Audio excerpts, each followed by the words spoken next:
Sex education की कहानी Otis मिल्बर्न और मूरडेल सेकेंडरी स्कूल के दूसरे स्टूडेंट्स को फॉलो करती है। जब सेक्स की बात आती है तो ओटिस के मन में कुछ उलझनें होती हैं, क्योंकि उसकी सिंगल मां जीन एक बहुत ही खुली और फ्री विचारों वाली सेक्स थेरेपिस्ट है और ओटिस ने एक जवान लड़के के रूप में अपने पिता को अपनी मां को धोखा देते हुए देखा है।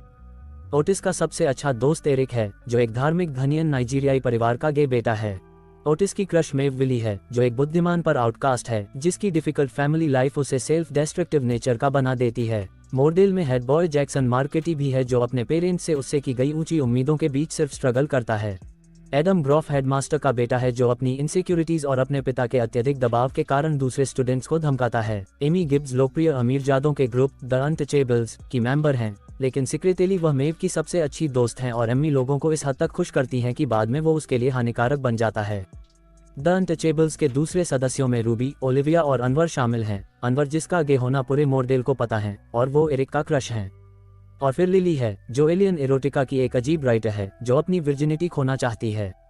सीजन 1 के दौरान ओटिस को मेव पर क्रश हो गया और दोनों ने मूरडेल में स्टूडेंट्स की अलग अलग सेक्स और रिलेशन की प्रॉब्लम्स में मदद करने के लिए एक सेक्स थेरेपी क्लिनिक शुरू करने का फैसला किया। ओटिस इस प्लान में सालों से अपनी सेक्स थेरेपिस्ट मां से मिले नॉलेज का इस्तेमाल कर रहा है, जबकि मेव बिजनेस साइड संभाल रही है। उसे अपने किराए को पे करने में मदद के लिए पैसे की आवश्यकता है, क्योंकि उसके माता पिता और बड़ा भाई उसकी लाइफ से गायब हैं।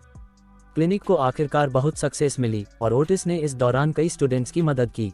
वह एमी को अपनी मर्जी का मालिक और दूसरों के लिए जीने के बजाय अपने थॉट्स और फीलिंग्स को आगे बढ़ाने और लोगों से कम्युनिकेट करने की सलाह देता है। इससे आखिर में एमी को अपने द अनटचेबल्स ग्रुप से नाता तोड़ना पड़ा और पब्लिकली मेव से रिश्ता जोड़ा। वह सभी के साथ रुड रहने वाले अपने बॉयफ्रेंड एडम से भी रिलेशन तोड़ लेती है और आखिरकार एक अच्छे लड़के स्टीव के साथ रिलेशन जोड़ती है। ओटिस लिली को उसके वर्जिनिटी खोने के जुनून और अंदरूनी चिंताओं दोनों से निपटने में मदद करता है, लेकिन ओटिस की अपने नए साइड बिजनेस और मेव के लिए उसकी बढ़ती फीलिंग्स उसके सबसे अच्छे दोस्त एरिक के साथ उसके रिश्ते में टेंशन पैदा करती हैं। पूरे सीजन में एरिक अपने आप में कॉन्फिडेंस और कंफर्ट पाता है, अपने परिवार की धार्मिक मान्यताओं के साथ फिर से जुड़ता है, अपने पिता के प्यार और सपोर्ट को महसूस करता है, कॉन्फिडेंटली स्कूल में अपना असली रूप सबके सामने लाता है और यहाँ तक कि सभी को धमकाने वाले एडम के साथ रिलेशन भी बनाता है। भले ही वह रिलेशन एक छोटे समय तक था, क्योंकि लगातार खराब व्यवहार करने वाले एडम को उसके पिता ने मिलिट्री स्कूल में भेज दिया है। जैक्सन ने मेव को प्रपोज किया, जिससे वो एक रिलेशन में आए, जिसके लिए काफी हद तक ओटिस की कुछ अनजाने में सलाह ने हेल्प की और जैक्सन के लिए खुद को एक यंगस्टर के रूप में स्वीकार करना एक बड़ी सफलता है। अपने जीवन को स्विमिंग और प्रैक्टिसों के इर्द गिर्द जीने के बजाय वह पार्टी कर सकता है और जवान लव को एक्सपीरियंस कर सकता है। दुर्भाग्य से वो चाहे जितनी कोशिश कर ले, मेव उसकी फीलिंग्स के बदले अपनी फीलिंग्स उसके साथ एक्सचेंज नहीं कर पाती और सीजन के आखिर तक उसका और जैक्सन का ब्रेकअप हो जाता है। मेव ने इस सीजन खुद को बेहतर बनाने और अपनी पढ़ाई पर फिर से फोकस करने की कोशिश में बिताया। उसके राइटिंग स्किल से उसे यूनिवर्सिटी की स्कॉलरशिप मिल सकती है और एडम के लिए उसने जो एसे लिखा था वो एक अवार्ड भी जीत जाता है। लेकिन जब उसका परेशानी पैदा करने वाला भाई घर लौट आता है तो ये सारी नई सक्सेस थम जाती है, क्योंकि स्कूल डांस में ड्रग्स बेचते हुए पकड़े जाने के बाद हेडमास्टर ग्रॉफ का मानना है कि मेव और ओटिस का क्लिनिक वास्तव में एक ड्रग ग्रुप है और वो मेव को एक्सपेल करने के लिए कदम उठाता है। इस बीच ओटिस आखिरकार अपनी मां के साथ अपने रिश्ते पर विचार कर रहा है, ये पता चलने के बाद कि उसने अपनी अगली किताब पर काम शुरू कर दिया है, जो ओटिस की सेक्सुअल फ्रस्ट्रेशन पर है। ओटिस ने अपनी मां का सामना किया और दोनों वास्तव में इसका हल निकालने लगे। जैसे जैसे सीजन 1 खत्म होता है, जैक्सन के साथ ब्रेकअप के बाद मेव को आखिरकार ओटिस के लिए अपनी सच्ची रोमांटिक फीलिंग्स का एहसास होता है और वह उसे बताने जाती है। उसके बारे में जाने बिना कि ओटिस आखिरकार मेव से आगे बढ़ गया और उसने एक नई लड़की ओला के साथ रिलेशन शुरू कर दिया। ओटिस और ओला से अनजान उनके माता पिता जीन और जेकब ने भी अपना रिलेशन शुरू कर दिया है, जिससे बहुत ही मैसी सिचुएशन पैदा हो गई है। और मैसी सिचुएशन की बात करें तो जैसे ही सीजन 1 का एंड करीब आता है और ओटिस ओला से अपने पहले किस का एक्सपीरियंस करता है, वह आखिरकार अपने सभी सेक्सुअल हैंगअप को दूर करने और पहली बार मास्टरबेट करने में कामयाब होता है। सेक्स एजुकेशन के सीजन 2 में हमारे पसंदीदा कैरेक्टर को नए लेवल की सीरीज में देखा है। एक तरफ ओटिस और ओला का बढ़ता रिश्ता मजबूत हो रहा है, लेकिन ये सीक्रेट कि उनके पेरेंट्स जीन और जेकब भी डेटिंग कर रहे हैं, ओटिस और जेकब के साथ साथ ओटिस और उसकी मां के बीच एक नई दरार पैदा कर देता है। ये टेंशन तब और बढ़ जाती है जब मोरडेल में क्लैमिडिया का डर हेडमास्टर ग्रफ को जीन को स्कूल के नए सेक्स एजुकेशन टीचर के रूप में लाने के लिए मजबूर करता है। मेव को मोरडेल से निकाल दिया गया है, लेकिन इंग्लिश सब्जेक्ट की टीचर मिस सैंड्स की मदद से वह हेडमास्टर ग्रफ को उसे वापस आने के लिए मनाने में कामयाब है। मोरडेल में वापस मेव और ओटिस ने अपने सेक्स क्लिनिक को फिर से शुरू किया, लेकिन स्कूल में जीन के जरिए स्टूडेंट्स को फ्री और प्रोफेशनल सलाह देने से उनके बिजनेस पर थोड़ा असर पड़ा। मेव और ओटिस की क्लोज फ्रेंडशिप और बिजनेस पार्टनरशिप ओला के साथ ओटिस के रिलेशन में टेंशन पैदा करती है।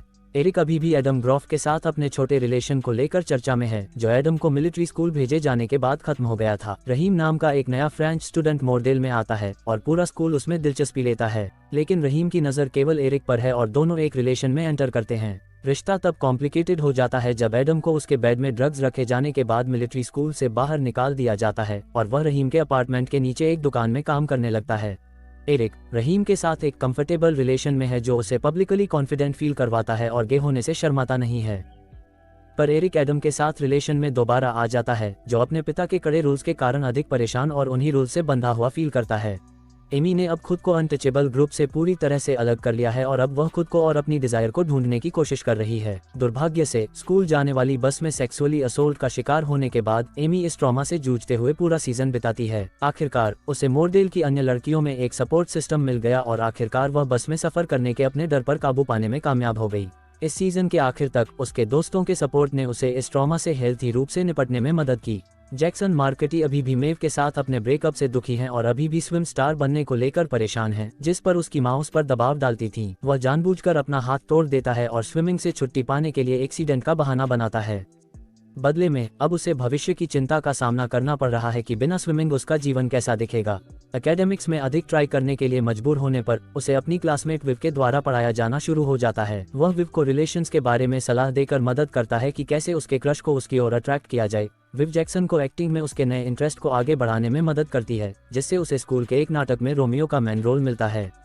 आखिरकार विव को इस राज का पता चलता है कि जैक्सन ने जानबूझकर उसका हाथ तोड़ दिया था और उसकी भलाई के लिए परेशान होकर जैक्सन की मदद को बताती है। हालांकि जैक्सन पहले इसके लिए विव पर गुस्सा होता है, फिर वह थेरेपी के लिए जाना शुरू कर देता है और आखिरकार अपनी मां के सामने अपनी सच्ची फीलिंग्स को स्वीकार करता है कि जब स्विमिंग की बात आती है तो वे खुद पर बहुत प्रेशर फील करता है। जैक्सन आखिरकार अपनी दोनों मां के साथ मेल मिलाप कर लेता है। ओटिस का पिता रैमी उसके साथ समय बिताने के लिए घर लौटता है। यह ओटिस को एक्साइट करता है, लेकिन जीन और जेकब के रिश्ते में दरार पैदा करता है। जीन को जेकब के साथ कमिटेड और हेल्थी रिश्ते में रहने की आदत नहीं है। जैसे एक पल को वो जेकब के साथ खुश होती है और दूसरे ही पल वो उसकी इंटीमेसी से परेशान हो जाती है। इससे आखिरकार जीन रैमी को किस कर लेती है और जेकब के साथ उसका रिश्ता खत्म हो जाता है। जीन को जल्दी ही अपनी गलती और जेकब के लिए अपने सच्चे प्यार का एहसास हो जाता है, लेकिन उसे विश्वास नहीं होता कि वह उसे इंटीमेसी देने की जगह पर है जिसकी उसे एक रिलेशन से जरूरत है। चीजों को और अधिक टेंस बनाने के लिए जीन को पता चलता है कि वह प्रेग्नेंट है और यह अकेली टेंशन वाली बात नहीं है, क्योंकि जीन को आखिरकार अपने बेटे के मोरडेल में चलाए जा रहे सीक्रेट सेक्स क्लिनिक के बारे में पता चल जाता है, जिसे वह पूरी तरह से अनएथिकल मानती है। दूसरी ओर ओटिस पहले तो अपने पिता को अपने जीवन में वापस पाकर बहुत खुश है, लेकिन जल्द ही उसे पता चलता है कि रैमी केवल इसलिए घर लौटा है क्योंकि उसकी नई पत्नी ने उसे लगातार धोखा देने के वजह से बाहर निकाल दिया था। ओला को शक होने लगता है कि ओटिस और मेव के बीच दोस्ती और उनके सेक्स क्लिनिक बिजनेस के अलावा और भी बहुत कुछ चल रहा है, और ओला ओटिस से मेव को उसकी लाइफ से दूर करने के लिए कहती है, जो वह करता भी है। हालांकि ओला को खुद ही एहसास होने लगता है कि वह पेनसेक्सुअल है और उसके मन में अपनी दोस्त लिली के लिए फीलिंग है, जिससे ओला और ओटिस का रिलेशनशिप खत्म हो जाता है। एक पार्टी में नशे में धुत ओटिस ओला और मेव दोनों की इंसल्ट करने में सफल हो जाता है। ओला और लिली एक रिलेशन शुरू करते हैं और ओला अपने कोवर्कर एडम को दोस्त बनाती है। मेव की माँ एरिन मेव की छोटी सौतेली बहन एल्सी के साथ घर लौटती है। मेव के साथ रहने, साफ सुथरा होने और एक नौकरी पाने का वादा करती है जो उन सभी को ट्रेलर पार्क से बाहर ले जा सके, जिसके कारण अपनी मां पर भरोसा करने में झिझकने वाली मेव को भरोसा होने लगा कि रिश्ते को बचाया जा सकता है। इस बीच ओटिस, जिससे वह सीक्रेटली रूप से प्यार करती है, उसके साथ सेक्स क्लिनिक को फिर से शुरू करने के अलावा मेव स्टीव, विव और डेक्स के साथ मोरडेल की ट्रिविया टीम क्विज हेड्स में भी शामिल हो जाती है। पूरे सीजन में मेव ने अपने साथियों पर भरोसा करना सीखा और आखिरकार उन्हें राष्ट्रीय चैंपियनशिप जीतने में मदद की। वह जीत तब खराब हो जाती है जब मेव के नए पैरालाइज्ड पड़ोसी इसहाक को पता चलता है कि हारून फिर से नशीली दवाओं का उपयोग कर रही है। मेव ने अपनी मां को सोशल सर्विसेज में देने का कठिन फैसला लिया, जिसके कारण ऑफिसरों ने हारून से एल्सी को छीन लिया। फीलिंग्स और हमदर्दी की पूरी कमी के कारण हेडमास्टर ग्रॉफ का अपनी पत्नी मॉरीन के साथ विवाह खराब हो जाता है। जब मॉरीन इस मामले पर जीन से दोस्ती और सलाह लेना शुरू करती है तो जलन और गुस्से में ग्रेफ जीन के थेरेपी नोट्स की कॉपी करता और मूरडेल के आसपास फैलाना शुरू कर देता है, जिससे पूरी तरह से केओस पैदा हो जाती है। फिनाले में सब कुछ एंड पर पहुंच जाता है, जो मुख्य रूप से स्कूल के रोमियो और जूलियट के प्रोडक्शन के इर्द गिर्द सेट होता है। विव और उसकी मॉम्स के सपोर्ट से जैक्सन रोमियो के रोल को निभाने के लिए अपनी परफॉर्मेंस से जुड़ी टेंशन को दूर करने में कामयाब है। नाटक की डायरेक्टर लिली ने सेक्सुअली रूप से बनाए हुए एक प्रभावशाली कॉम्प्लेक्स शो तैयार किया है। इससे हेडमास्टर ग्राफ को स्कूल बोर्ड के प्रेसिडेंट के सामने शर्मिंदा होना पड़ता है और वह प्रोडक्शन बंद करने की कोशिश करता है। पर तभी उसका बेटा एडम जो स्टेज पर दौड़कर और पब्लिकली एरिक के लिए अपनी सच्ची फीलिंग्स को अनाउंस करके शो को पूरी तरह से पटरी से उतार देता है।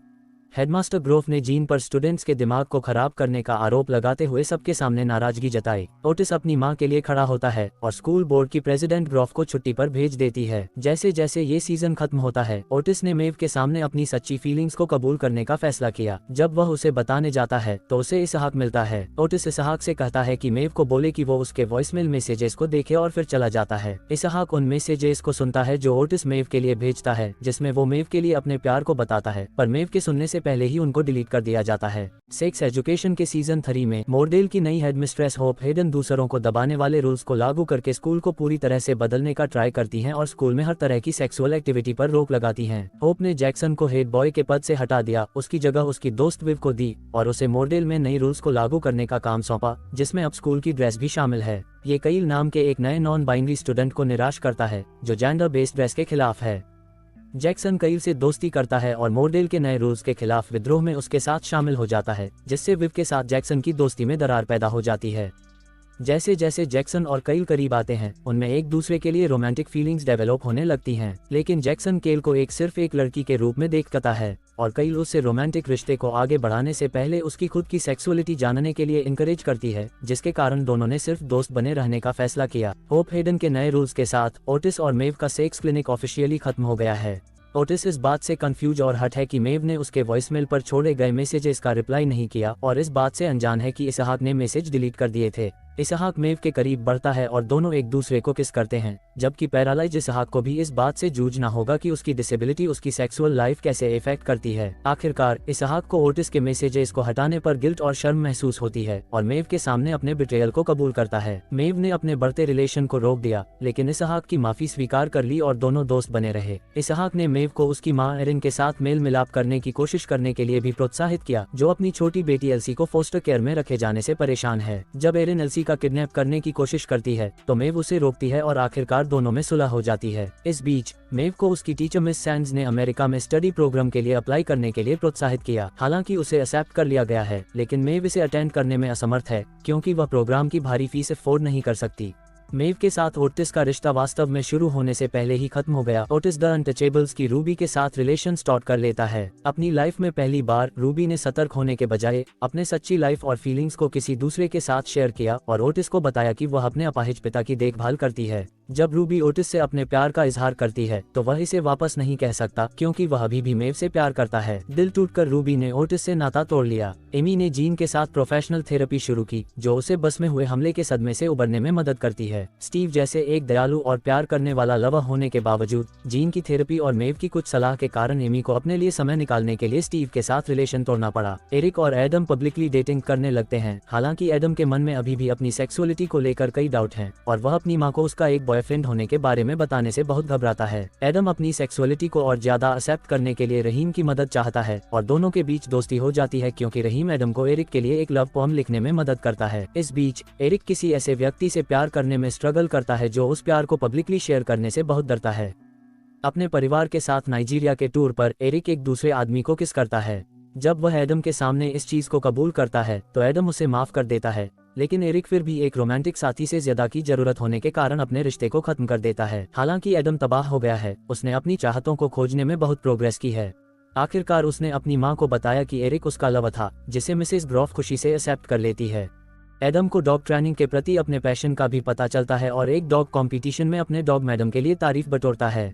एडम के बदनाम एक्स हेडमास्टर पिता माइकल अपने पारिवारिक घर से निकाले जाने के बाद अपने भाई पीटर के साथ रहने लगते हैं। पीटर अमीर है और अपने छोटे भाई को नापसंद करता है। उसकी नाकामयाबी के लिए उसे लगातार ताने मारता है। माइकल एक नई नौकरी खोजने के लिए स्ट्रगल करता है और आखिरकार अपने भाई के व्यवहार से तंग आकर मॉडल टीचर मिस्टर हेनरिक्स के साथ रहने लगता है। माइकल फिर अनिच्छा से जीन के साथ थेरेपी शुरू करता है, जो उसे यह पता लगाने के लिए प्रोत्साहित करती है कि उसे किस चीज में खुशी मिलती है, जिससे उसे खाना पकाने में इंटरेस्ट डेवलप होता है। माइकल अपने धमकाने वाले बड़े भाई के खिलाफ खड़ा होता है और अपनी एक्स वाइफ के साथ समझौता करता है। हालांकि वह उसकी माफी स्वीकार करती है और देखती है कि उसने खुद में रियल चेंजेस किए हैं, पर फिर भी मॉरीन ने माइकल के रोमांटिक डिनर को ठुकरा दिया। जैसे ही लिली और ओला अपना नया रिश्ता स्टार्ट करते हैं, लिली मोरडेल की नए सख्त रूल्स के साथ स्ट्रगल करना शुरू कर देती है। होप पब्लिकली रूप से उसे सेक्सुअली बिहेवियर के लिए शर्मिंदा करती है, जबकि ओला उसके एलियन एरोटिक पैशन को खत्म करने के लिए बोलती है, जिससे उनके रिश्ते में दरार पैदा होती है। लिली उदास हो जाती है और अपने इस पैशन को त्याग देती है, जिससे ओला को गिल्ट फील होता है। उसने लिली के पैशन को फिर से जगाने के लिए ओटिस से लिली को जोश दिलाने वाली बातचीत कराई, जिससे लिली और ओला के बीच सुलह हो गई। जेकब और जीन अपने रोमांटिक रिश्ते को फिर से चालू करने की संभावना ढूंढते हुए अपने जल्द ही पैदा होने वाले बच्चे को साथ में पालने के लिए सहमत हुए। वे कपल थेरेपी के लिए जाते हैं, हालांकि जेकब थेरेपी की उपयोगिता को खारिज करता है, जो जीन को निराश करता है। जेकब आखिरकार पैटर्निटी टेस्ट के लिए बोलता है। उसका मानना है कि बच्चे का पिता कोई भी आदमी हो सकते हैं जिनके साथ जीन ने ब्रेकअप के दौरान टाइम स्पेंड किया था। जैसे ही जेकब आखिरकार अपने फिजिशियन को अपनी लेट वाइफ की मौत के बारे में बताता है, जीन लेबर में चली जाती है। एक बेटी जॉय को जन्म देने के बाद उसे हेमरेज का एक्सपीरियंस होने लगता है, जो लगभग उसकी जान ले लेता है। मौत को छू के आने के बाद जीन और जेकब वापस एक साथ हो जाते हैं, लेकिन जब जीन को आखिरकार पैटर्निटी टेस्ट रिपोर्ट मिलती है तो सच्चाई उसे चौंका देती है। चूंकि प्रिंसिपल होप हेडन को मोरडेल में चेंजेस जारी रखने के लिए स्कूल बोर्ड के भारी दबाव का सामना करना पड़ता है, इसलिए वह कठोर से कठोर रूल्स लागू करती है। आखिरकार हेड गर्ल विव को एहसास होता है कि स्कूल में उसका इम्पोर्टेंट रोल उसके दोस्तों पर अत्याचार को जारी रखने के लायक नहीं है, और होप के खिलाफ उनके विद्रोह में शामिल हो जाती है। ओपन डे के दौरान मीडिया और स्कूल बोर्ड के सामने होप कईल को क्लास में बंद कर देती है ताकि उनके बीच कोई दरार पैदा न हो, लेकिन यह विव ही है जो एक वीडियो चलाने के लिए आगे आती है जिसमें मोरडेल के छात्र गर्व से अपने से एक स्कूल के खिताब को स्वीकार करते हैं। शर्मनाक पब्लिक परफॉर्मेंस के रिजल्ट से होप को मोरडेल की प्रिंसिपल के पद से हटा दिया गया। होप के कठोर शासन के बावजूद ओटिस ने उसे दिलासा दिया और यह पता चलने के बाद हेल्प के लिए ऑफर किया कि वह एक बच्चे को कंसीव करने में स्ट्रगल कर रही है। जीन ओटिस और होप की बातचीत सुनती है और उसे अपने बेटे पर गर्व होता है। जैसे जैसे सीजन खत्म होता है, ओटिस और मेव आखिरकार एक दूसरे के लिए अपनी रोमांटिक फीलिंग्स को आगे बढ़ाते हैं और एक दूसरे से अपने प्यार का इजहार करते हैं। लेकिन जब गिल्ट फील करती हुई एरिन मेव को अमेरिका में एकेडमिक प्रोग्राम में भाग लेने के लिए पैसे देती है, तो दोनों एक बार फिर अलग होने के लिए मजबूर हो जाते हैं। एक इमोशनल और सपोर्टिव फेयरवेल शेयर करते हुए मेव अमेरिका के लिए रवाना हो जाती है। इस बात को लेकर परेशान कि वह और ओटिस फिर कभी एक दूसरे को कब देखेंगे।